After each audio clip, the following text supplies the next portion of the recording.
À quelques kilomètres de l'océan Atlantique, au cœur du bocage vendéen, les plus gros légumes du règne végétal s'épanouissent. Citrouilles, pâtissons, potimarrons, butternut, la grande famille des courges présente des couleurs, des formes, des textures et des notes aromatiques variées, de quoi inspirer le chef Guy Martin. Je me souviens quand j'étais enfant, ma mère nous préparait des gratins de courges. C'est un plat qui est magique parce que les enfants adorent, c'est un vrai moment de partage, un plat facile à manger, à consommer, parce que des goûts relativement simples. Et de là sont parties d'autres idées. Je dois dire, le travail des cuisiniers là-dessus a été très très important pour refaire découvrir ou faire découvrir des nouvelles recettes et une nouvelle façon d'apprêter ces différentes courges. Guy Martin a choisi les allées du marché couvert Beauvau, au cœur du très populaire marché d'Aligre dans le 12e arrondissement de Paris. Il a rendez-vous avec un primeur qui propose une grande variété de ces cucurbitacées d'hiver. Bonjour. Bonjour. Bon, vous êtes un petit peu l'histoire de ce marché. Oh, l'histoire. En grande partie, non ? Une histoire, oui. Une belle histoire. Donc il y a plus de 30 ans que vous êtes installé. Et puis je suis né ici, donc je suis un petit d'accord, peu... vous êtes vraiment du quartier alors. Je suis du quartier, oui.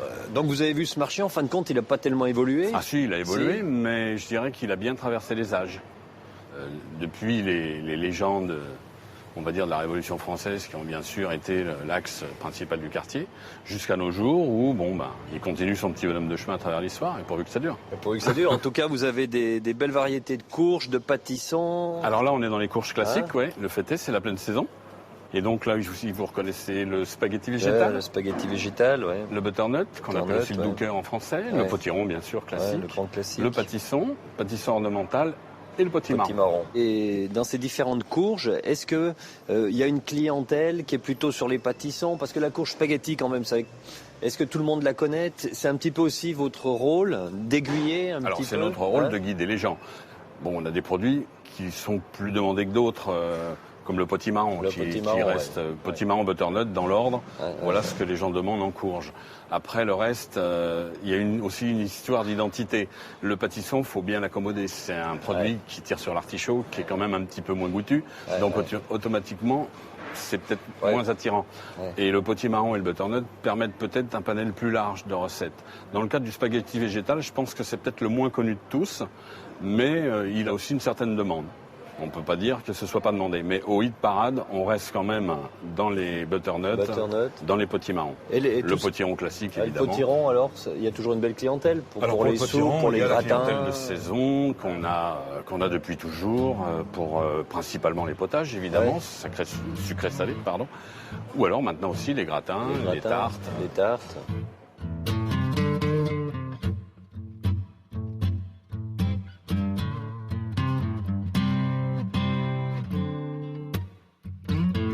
La Vendée, département le plus à l'ouest des pays de la Loire, est réputé pour la diversité de ses paysages. Un long littoral, des marais et des plaines. À une vingtaine de kilomètres de la côte, le pays d'Achard. C'est sur ces terres baignées par un soleil généreux qu'Olivier Rialan cultive ses légumes aux formes curieuses et aux couleurs éclatantes. Vous comptez bien par box le nombre de pièces. Des box autour de 5 kg, des box autour de 3 kg, 5, 4 kg. La famille des cucurbitacées est immense, plusieurs milliers de variétés à travers le monde. En France, on en consomme à peine une petite vingtaine. Il y a les courges d'été, melons, pastèques ou courgettes, et les courges d'hiver qu'a choisi de cultiver Olivier dans sa ferme de l'Épinay.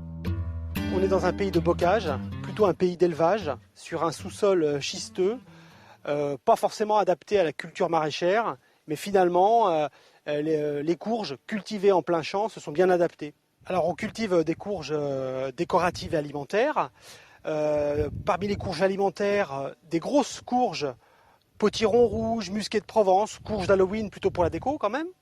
Et puis toute une gamme de courges de plus petite taille, courges spaghetti, potimarron, potimarron bleu, potimarron vert, potimarron rouge, butternut. Et puis des variétés encore plus petites à manger en portions. Jack B. Little, Baby Boo, Pomme d'Or, Patidou, qui sont des petites variétés très parfumées qu'on va manger farcies, qu'on va manger en petit dé à la poêle. Alors moi j'aime beaucoup ces petites variétés à manger en portions. Et puis toute une gamme de variétés décoratives, des coloquins, des Indian Mix, des gourdes, des petits concombres d'ornement. Bref, au total 40 à 50 variétés. Tout ce que je cultive, ce sont des courges plutôt d'hiver, des courges de conservation. Là, il est grand temps de les ramasser pour les stocker. Donc on les ramasse quand la couleur elle est parfaitement atteinte. Ici, les courges spaghetti ont un beau jaune paille. Les fruits sont durs, ils vont se conserver dans la mesure où ils ne sont pas abîmés. Donc toutes ces variétés, on peut les ramasser à partir de la mi-août, en cueillette sélective, jusqu'à la mi-octobre. Il faut avoir ramassé toutes les courges avant les premières gelées pour pouvoir les conserver pendant l'hiver. Dans la mythologie grecque, les courges étaient symboles de bonne santé, de prospérité et de fécondité. Dans les contes, certaines se transforment en carrosses. Enfant, Olivier a toujours été fasciné par ces formes mystérieuses. Mon père a commencé à cultiver des gourdes il y a une vingtaine d'années, au début des années 90. Il a retrouvé des graines dans le jardin de son père et il a voulu restaurer la culture des gourdes pour montrer comment on se servait de cette courge qui devient dure comme du bois quand elle est bien sèche pour faire des gourdes pour emmener l'eau au champ. Donc il y a une vingtaine d'années, mon père a remis au goût du jour en quelque sorte cette culture. Il s'est passionné pour les cucurbitacées en général, a découvert toutes sortes d'autres variétés, dont certaines avec des saveurs assez exceptionnelles. Moi j'étais tout jeune à l'époque, ça m'a passionné aussi. Et puis de fil en aiguille, j'ai suivi le développement de l'exploitation de mon père, tout en faisant moi mes études par ailleurs. Et au début des années 2000, je suis revenu travailler avec eux quelques années et j'ai voulu donner un nouvel essor ou un autre essor à la production qu'il y avait sur la ferme, puisqu'en 2003, mes parents faisaient 4-5 hectares de courges et aujourd'hui, j'en fais presque une vingtaine. C'est bon, Laure ? Traditionnellement, tous les corps de ferme, tous les paysans, les fermiers plantaient des graines de courges et sur les tas de fumier, à côté des tas de fumier, dans les jardins, les courges poussent pratiquement sans aucun entretien. C'est ça qui est intéressant sur la courge, c'est qu'on la plante, il faut un petit peu d'eau, un petit peu de soleil. Bon, elle n'aime pas le froid, mais on va la ramasser avant le froid. Et c'est un légume facile d'accès, facile à consommer. Depuis 2009, Olivier a choisi de convertir sa ferme à l'agriculture biologique. Pour cet autodidacte, franchir le pas n'a pas été difficile. Les courges supportent en effet très mal les traitements chimiques. La courge a besoin d'un peu d'espace pour se développer, 4 à 5 mètres carrés par pied. On va semer les graines en avril, en mai. Quelques semaines plus tard, un mois et demi plus tard, les plantes qui se sont développées vont donner des fleurs mâles et des fleurs femelles. Les fleurs mâles vont féconder les fleurs femelles, ça va donner naissance à des petits fruits, c'est ce qu'on appelle la nouaison, au mois de juin, au début du mois de juillet. À ce moment-là, il faut biner les plantes pour limiter l'enherbement, il faut arroser si les plantes ont besoin d'eau pour le développement des fruits. Les fruits se développent en été. Pour se développer et fructifier suffisamment, les courges ont besoin d'un sol travaillé, retourné, entretenu, avec un peu de fumier. Elles ont besoin d'eau au moment crucial de la nouaison des fruits, de la pollinisation des fleurs en juin et en juillet. Et elles ont besoin de beaucoup de soleil pour arriver à maturité.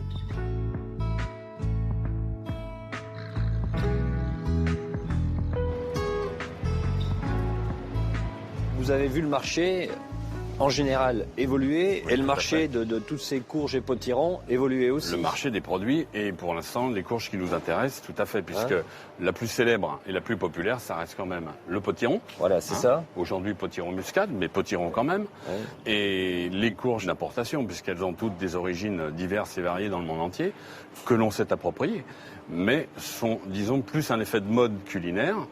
Qui est tout à On peut dire ça dure 15-20 ans à peu près, sont les grands chefs Sur les grands chefs, une vingtaine d'années. Une vingtaine d'années qu'on commençait à médiatiser, voilà. À parler d'autres pâtissons, à parler... Alors, le pâtisson, si vous voulez, le pâtisson de base, comme le pâtisson blanc, qui a toujours été, si vous voulez, un produit qu'on connaissait, mais avec des effets de mode plus ou moins évolutifs. Quoi. Dans le cadre du potimarron et du butternut, le potimarron surtout est venu en premier. Lui, on peut dire que depuis 20 ans, il a énormément évolué. Le butternut, tout de suite derrière. Alors, dans toutes ces belles couleurs, il y en a un qui est quand même un peu spécial, c'est cette variété de pâtisson. Et qu'est-ce que vous pouvez me dire ? Voilà. Alors, le pâtisson, on va dire que c'est le pâtisson ornemental. Il est issu de la famille des pâtissons blancs, bien sûr, et des pâtissons jaunes. Mais il a cette forme un petit peu bizarroïde, du fait qu'il a été un petit peu croisé avec des courges ornementales comme les coloquintes par exemple, et qui donnent cet aspect-là. Mais, qu'on soit bien d'accord, il reste comestible. Il reste comestible. Voilà, il reste comestible avec une chair de pâtisson jaune dans ce cadre-là. Il pourrait être blanc cassé, il pourrait être bicolore ou vert. Voilà, c'est vrai qu'en général, ça n'a pas tellement de goût. Ce qui est vraiment intéressant, c'est tout ce côté ornemental, ce côté décor. Tout à fait. Et nous, en cuisine, souvent, on utilise les petits. Les individuels ont décaloté et servi, farcis, notamment avec des cèpes, quand c'est la période des cèpes, des chanterelles, des girolles, les produits d'automne. Je trouve que ça se marie toujours très bien avec. Ah, complètement. Surtout en restant dans le produit de saison. Le produit de saison, il n'y a que ça de vrai. La courge revient à la mode, mais on va dire que la base de la courge, la courge classique, elle a toujours été à la mode. On le sait très bien, il y a la cuisine de la province, des campagnes, et la cuisine parisienne. Alors c'est vrai qu'à Paris, c'était un peu compliqué d'avoir une courge de 3, 5, 7 kilos, de la couper, etc. Mais dans les campagnes, je vous rassure, les paysans l'ont toujours consommée.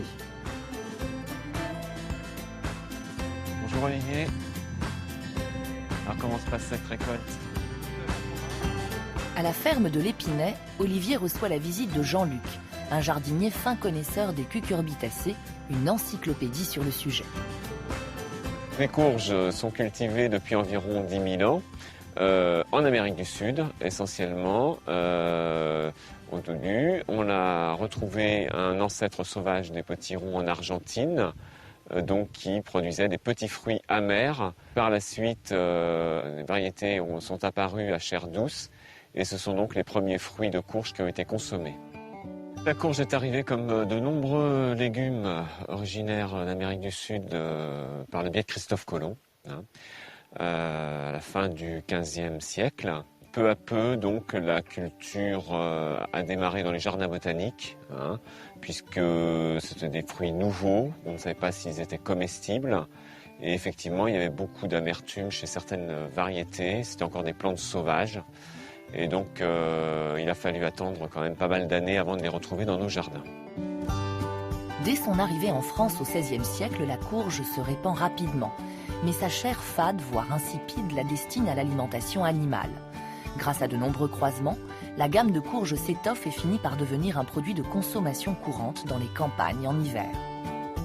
À la moitié du XIXe siècle, elle occupe enfin une place de choix dans la cuisine, utilisée en particulier dans les potages, mais un siècle plus tard, elle perd du terrain de nouveau.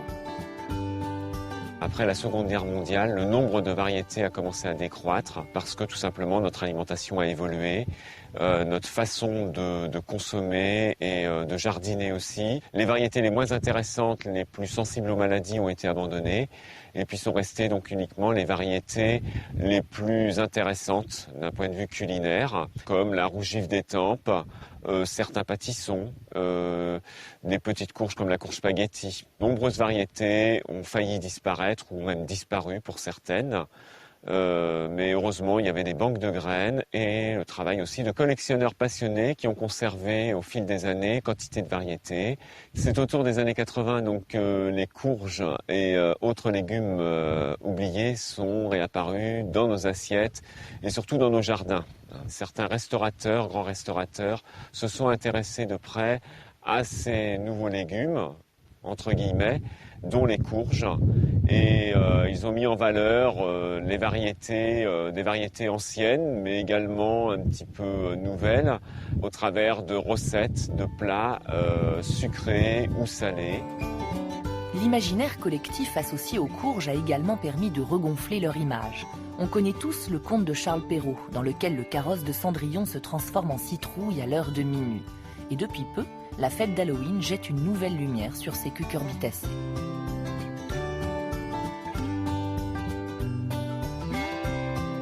À Paris, Guy Martin se rend à présent dans le 7e arrondissement, chez un primeur qu'il connaît bien. Gérard, là il n'y a que des belles choses qu'on adore là. Ah ouais. Dans ces beaux légumes fin d'été, automne, hiver, toutes ces familles de courges, de potirons. Oui, on a un petit peu un éventail de toutes les variétés. On a du potiron muscade. Ouais. Après, là c'est celui à mon avis qui est le plus connu, c'est pour les potages, pour les gratins, ainsi de suite. Après le butternut. Butternut c'est assez récent à mon avis dans dans notre clientèle. On a des gens qui essayent de changer un petit peu. Alors, comme son nom l'indique, ça a un petit goût de cacahuète. Hein. Ouais. Et puis, le potimarron. Là. Voilà, le potimarron. Là, on est plus sur un petit arrière-goût de châtaigne. Et puis, je crois que... je pense qu'on peut même peut-être mélanger. Ouais, les mélanger. Et puis, il y a la courge aussi. Ouais. Spaghetti. Voilà. Ah, la courge spaghetti. La texture avec la fourchette en raclant la courge. Hein, Je dirais, pour diversifier, varier les plaisirs, c'est super. La seule chose, c'est la cuisson. La cuisson, si c'est trop cuit, cet effet spaghetti, on l'a plus. Donc il faut vraiment juste les cuire à l'eau ou alors les cuire vapeur. D'accord. Et surtout de les cuire entiers, si possible. D'accord. Ça va mieux préserver. Et puis après, voilà, mais c'est un peu anecdotique. Alors, vous, votre clientèle, le produit numéro 1 ? Ouais, c'est quand même le potiron. C'est quand même le potiron, non ? Le potiron, le potimarron. Alors nous, on essaye un petit peu de faciliter les choses parce que dans notre clientèle, on a un petit peu tout le monde et on a entre autres des personnes âgées. Alors ce qu'on fait, on prend les produits comme ça, qu'on coupe par moitié. Et même pour les personnes âgées, on fait même des barquettes. On fait des gros cubes vraiment bien, et ainsi de suite. Parce que c'est vrai que le potimarron, c'est pas facile à traiter. Il faut avoir les bons couteaux et ainsi de suite. Et on s'était rendu compte il y a quelques années que c'était un peu dissuasif et qu'il y avait beaucoup de personnes âgées. Ah non, c'est difficile à couper. Alors maintenant, on fait des parts. Des parts, ouais. On fait des... Voilà. Mais c'est joli, ça. Voilà. Oh, c'est joli, il y a des couleurs. C'est beau, c'est magnifique. Voilà, Et c'est vrai qu'à trancher, c'est pas facile, c'est très épais, c'est costaud. La peau est épaisse et puis il faut avoir un peu de matériel, quoi. Donc une fois qu'on leur a fait ça dans différentes tailles de barquettes, généralement, elles prennent ça en fonction de leurs besoins et on se retrouve avec ce qu'il faut, quoi. Avec ce qu'il faut. Alors là, quelque chose aussi qui est très très important dans ces familles sont les pépins. Dans les campagnes, on les fait sécher sur un four éteint à 40-60 degrés. D'accord. Et quand ils sont secs, on les sale. Et ça fait un petit peu comme des arachides à l'apéritif. Et c'est très très agréable, notamment sur ces potirons. Voilà, c'est anecdotique. Moi, je connaissais pas, mais voilà, je vais... Ou alors, il y a un truc aussi qui est très très sympa dans ces recettes. Parce qu'il faut quand même reconnaître que dans toutes ces familles, les goûts, c'est quand même pas très très haut en goût. Ouais, c'est vrai. On est d'accord. Toutes ces familles de potirons, ça fond en plus quand ça cuit parce qu'il y a beaucoup d'eau. Alors, ce que vous faites avec ces pépins, on les fait revenir à la poêle, on les torréfie. D'accord. Et on les moud comme du poivre. D'accord. Et on peut s'en servir un petit peu comme condiment dedans, par exemple sur un gratin. Et aussi dans les campagnes, donner aux poules. Ah ouais. Vous saviez pas ça? Mais vous êtes de Paris, vous pouvez pas savoir. C'est ça. Ça fait des super œufs. Ça fait des super œufs.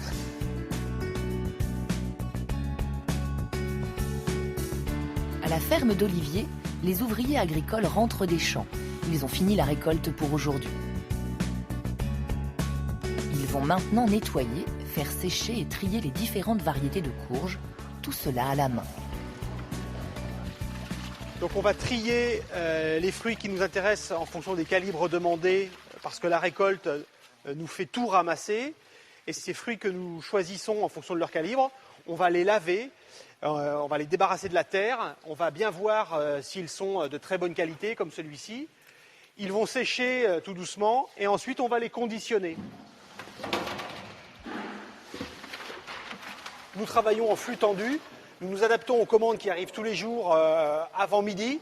On a un stock tampon minimum. On va ramasser au fur et à mesure des besoins des clients et on essaie de réagir dans la journée. Olivier Rialan produit entre 200 et 250 tonnes de courges par an. À l'échelle du monde, la filière française est un tout petit acteur avec ses 100 000 tonnes annuelles. Loin derrière la Chine et l'Inde, qui à elles deux représentent près de la moitié de la production mondiale, avec 9 millions de tonnes. C'est bon. Hop. Quelques heures plus tard, il est 6 heures du matin, Olivier part livrer un de ses clients sur le marché d'intérêt national de Nantes, l'équivalent dans la région du marché de Rungis, réservé aux professionnels. On a ici différentes maisons avec des grossistes qui mettent à disposition des professionnels toutes sortes de produits issus de producteurs de la région ou de France, voire du monde, dans différentes spécialités. Il y a des maisons plutôt spécialisées sur les fruits, d'autres plutôt sur les légumes. Et là, mon client, lui, c'est plutôt la diversité des produits, les petits fruits. On va les voir derrière. Une pièce ? Yes. Alors le commerce se fait de façon un petit peu traditionnelle, hein. C'est-à-dire que la marchandise est présentée et les acheteurs viennent, ils la voient, ils touchent, ils goûtent. Et puis les prix, je ne discute pas trop, hein. Mais ils achètent vraiment en fonction des besoins quotidiens et tout est remballé en fin de matinée. De chez moi viennent des Jack B. Little, hein, en grosses pièces, en gros calibre, en moyen, en plus petit. Il y a des pâtissons qui viennent de chez moi, les délicata, les pommes d'or. On a une belle diversité de courges chez ce grossiste qui joue le jeu d'une gamme très large, quoi. Là, ce que tu veux, c'est rapidement donc une musquée. Gros butternut, ok. Jack B, ok, pas de problème. On est en train de faire le point sur son stock. Voir ce qui se vend moins bien. Que la demande est un petit peu aléatoire, difficile parfois à comprendre. Et donc on essaie de faire un peu les besoins pour la fin de la semaine prochaine. C'est bon, butternut on a dit, ça arrive. Patidou, t'en as du patidou ? Patidou, ouais, c'est bon. Le marché de la courge est encore trop aléatoire pour en tirer des données précises sur sa consommation par les Français. Les diverses variétés bénéficient actuellement d'un regain d'intérêt car elles permettent de varier les plaisirs alimentaires pendant la période d'hiver. C'est le cas de la musquée de Provence, une variété de potiron dont la production a triplé en 10 ans.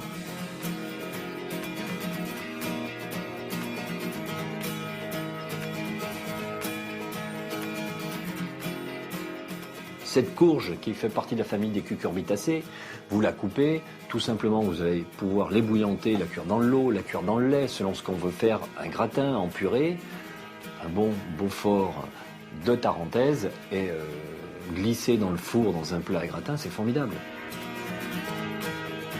En Vendée, la mère d'Olivier conjugue elle aussi la passion des courges avec celle de la cuisine. Ce n'est pas encore assez. Voilà. Je vais d'abord mettre la farce à cuire. Elle a choisi aujourd'hui de nous faire découvrir sa recette de farci. On va mettre quelques échalotes, de l'ail et notre chair à saucisse que l'on va incorporer tout doucement dans la sauteuse. Et on va rajouter quelques tomates pour donner davantage de goût. Pendant ce temps, je peux commencer à préparer un petit peu les légumes.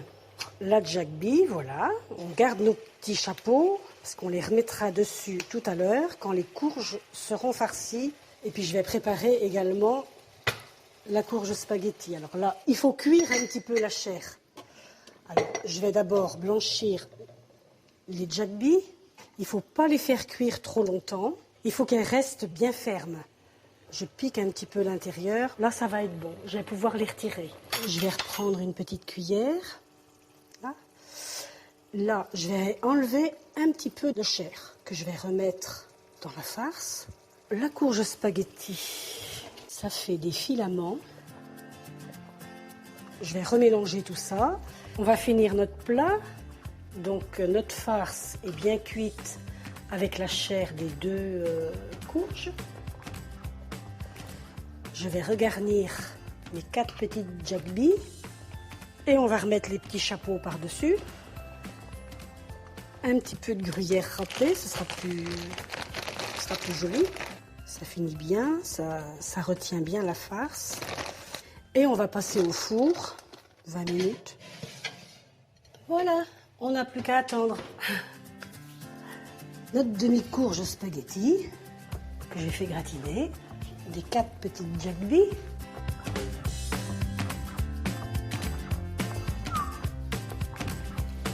C'est chaud. Là qu'il le faut un énorme film du saumon. Toujours.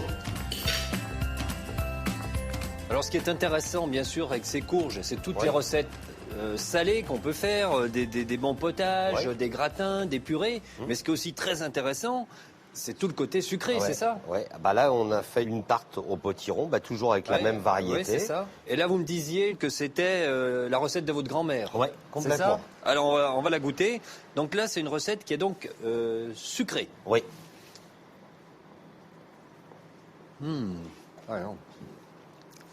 On sent la muscade. Ouais.